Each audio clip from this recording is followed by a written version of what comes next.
ស័យដែលទ្រង់បានផុសចេញអំពីភពនៃផែនដីនេះហើយគឺថាអញ្ចឹងប្រហែលជាមានទូអង្គព្រះសិអាមេត្រីលោកបានសម្រេចធម៌ពិតប្រាកដនៅក្នុងចក្រវាលនេះពិតប្រាកដមែនសូមញាតិញោមជាមហាបរិស័ទនិងពុទ្ធបរិស័ទទ្រង់អនុមោទនាកុសលនៃផលបុណ្យនេះសូមអរគុណកូនចៅណាសូមជទ្ធោស័ក្តិសិទ្ធិទាំងអស់នេះជួយតាមថែរក្សាកូនចៅសូមឲ្យកូនចៅប្រកបដោយសេរីរុងរឿងជាអមតៈនៃធម៌ប្រផែនដីនៅមានព្រះអាទិត្យមានក៏សូមអំណាចរបស់ផលបុណ្យនេះកើតមានជាអមតៈបើផាត់ព្រះមនីយតីលោកខុសចេញហើយក៏សូមព្រះមនីយតីទាំង8អង្គនឹងទ្រង់ថ្វាយកុសលអញ្ចឹងសូមអនុមោទនាលោកណាបើសិនជាព្រះសម្មាសម្ពុទ្ធជាតួអង្គព្រះសិអាមេត្រីលោកបានសម្រេចហើយព្រះមនីយតីទ្រង់បានសម្រេចហើយអញ្ចឹងក្នុងវេលាឆ្នាំនេះយើងនឹងត្រូវធ្វើកឋិនចីវរថ្វាយចំពោះព្រះមនីឥសីទាំង8អង្គនៅក្នុងវត្តទួលព្រះរាជាត្បិតអីយើងនិមន្ត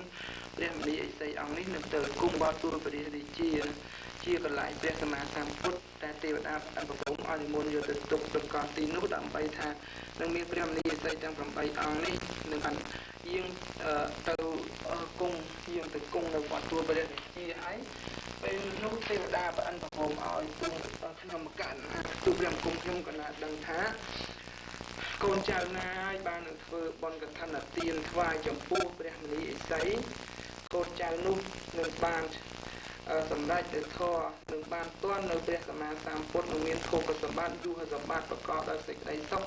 សេចក្តីចម្រុងចម្រើនជាអមតៈនៃធម៌សូមអនុមោទនាលោកណាអញ្ចឹងលោកថាអញ្ចឹងសូមអនុមោទនាផលសូមចា៎ព្រះមនីឥសីវាទ្រង់យាងផុតអំពីផែនដីលោកណាសូមលោកតាព្រះមនីឥសីតំណាងឲ្យឥសីទាំង8អង្គឥឡូវហ្នឹងកូនចៅអ្នកមានឧបនិស្ស័យបុណ្យនឹងទ្រង់ធ្វើកឋិនចីវរថ្វាយចំពោះព្រះបច្ចេកពុទ្ធថ្វាយចំពោះព្រះពុទ្ធមេធោនិងថ្វាយចំពោះព្រះមនីឥសីទាំង8អង្គតែជាកសាងពីនេះពីភ័យហ្នឹងមិនស្អីក៏ហនហើយឲ្យសូមនឹងថ្វាយឥឡូវហ្នឹងឮប្រអិនទេវតាទូលថ្វាយដល់ទូលគុំខ្ញុំប៉ុណ្ណាថាបើសិនជាព្រះមនីឥសីខុសពិតប្រកបមែនបុគ្គលហ្នឹងនឹងត្រូវសាសនាដល់ហើយនោះនឹងត្រូវ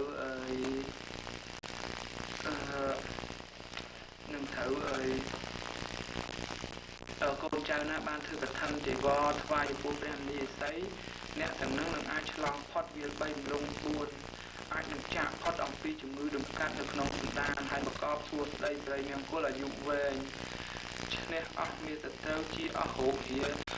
គាព្យាធិទាំងឡាយអញ្ចឹងនៅក្នុងឆ្នាំនេះគឺនៅក្នុងពេលនេះគឺយើងនឹងត្រូវធ្វើកឋិនចីវរថ្វាយចំពោះព្រះមនីឥសីកូនចៅណានឹងមានប៉ុន្តែចំពោះសលោកណាបងបាយកាយវរសកូនចៅណាមានសទ្ធានឹងធ្វើ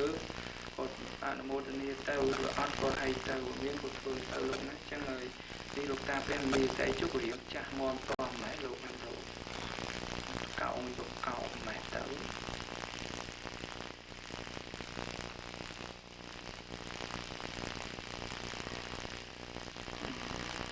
ចាស់មានធម្មយើងមានឲ្យធម្មទៅជួយអបខំជួយឆ្នាំខ្មែរ